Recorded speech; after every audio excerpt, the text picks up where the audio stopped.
Halo, Assalamualaikum.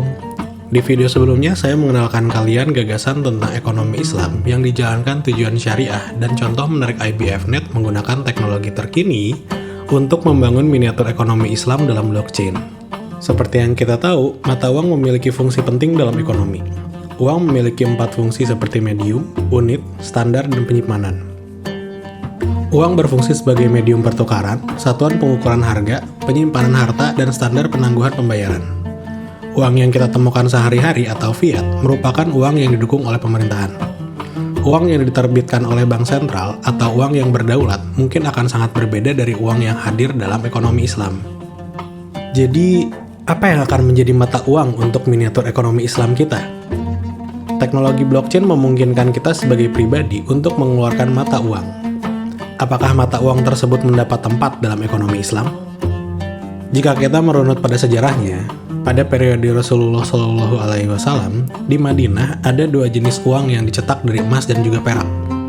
Berbeda dengan uang fiat di masa sekarang dalam satu aspek penting.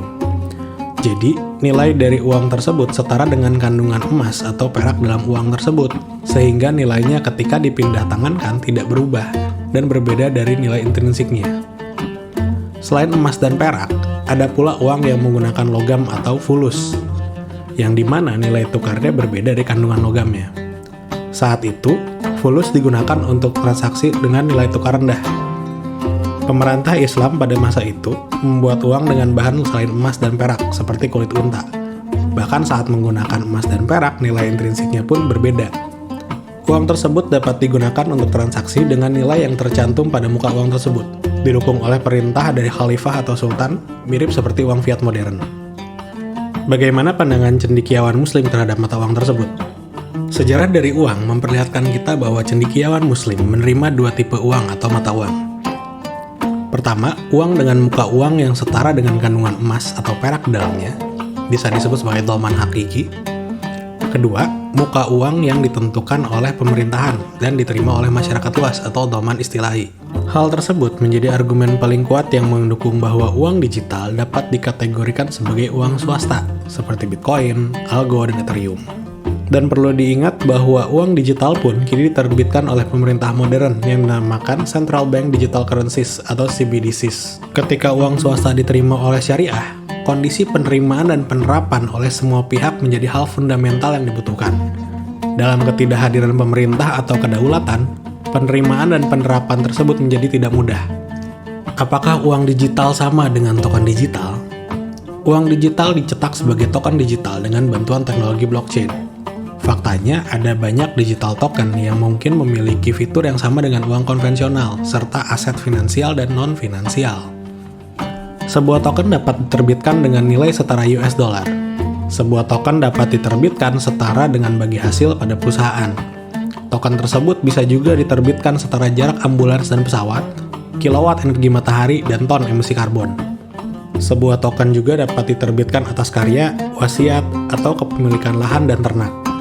Berbagai skema klasifikasi token mengikuti penjelasan di atas, kita memiliki fungible token yang dapat digunakan sebagai mata uang, keuangan, dan aset lainnya. Semua fungible token setara dan dapat ditukarkan untuk barang lainnya. Kita juga memiliki non-fungible token yang dapat digunakan untuk karya seni, sertifikat, dan yang lainnya. Setiap non-fungible token atau NFT memiliki keunikannya tersendiri.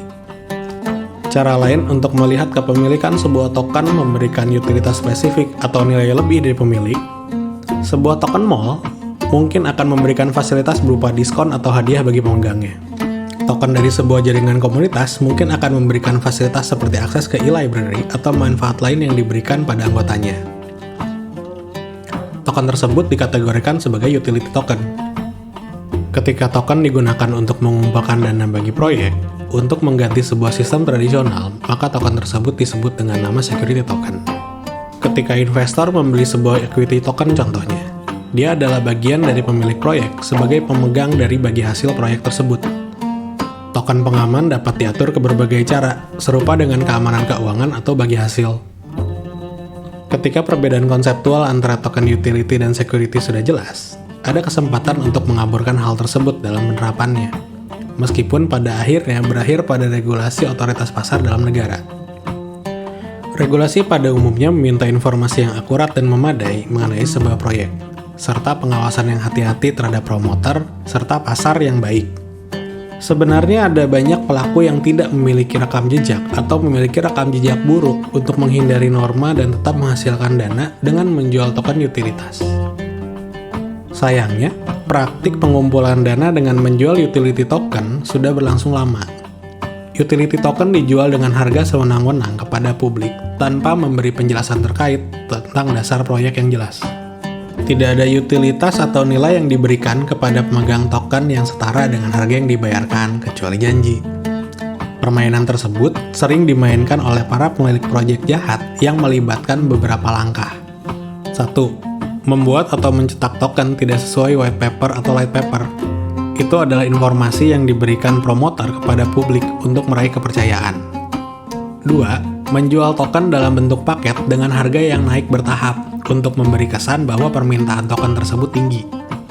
3. Melanjutkan penjualan awal dengan listing token di bursa privat dengan membayar berupa dana kepada proyek tersebut. 4. Manipulasi harga dengan menaikkan cerita palsu tentang penjualan tokennya di media yang berkaitan dengan penjualan fiktif. 5. Menarik paket yang tersisa saat harganya masih naik. Yang terakhir, menarik bagi hasil promotor apabila ketertarikan pasar atas token menurun dan mencobanya di token lain yang dianggap lebih menjanjikan. Tanpa banyak pikir panjang, praktik tersebut melibatkan kebohongan publik dan penggelapan serta tidak disukai oleh syariah. Transaksi dalam ekonomi Islam harus memenuhi syarat syariah dan tidak boleh mengandung horor, jal, hish, tadlis, kimar, dan hub. Tentu kita pun bisa melihat riba di dalamnya dan hal tersebut pun dilarang. Para pakar tidak mengizinkan adanya harga gratis saat initial public offer atau IPO dalam saham ketika dasar proyeknya hanya memiliki aset moneter atau memiliki aset moneter lebih banyak dibanding aset fisik. Sayangnya, proyek yang akan menuju initial coin offer atau ICO banyak menjual token digital untuk menggalang dana dengan harga semena-mena. Akhirnya, dana yang mereka kumpulkan ada dalam sifat riba terlarang atau hub, karena harganya semena-mena. Jadi, bagaimana kita akan mendesain token kita nanti? Sebagai utility token kah atau sebagai token keamanan kah? Hal ini akan kami jawab di video selanjutnya. Terima kasih. Wassalamualaikum.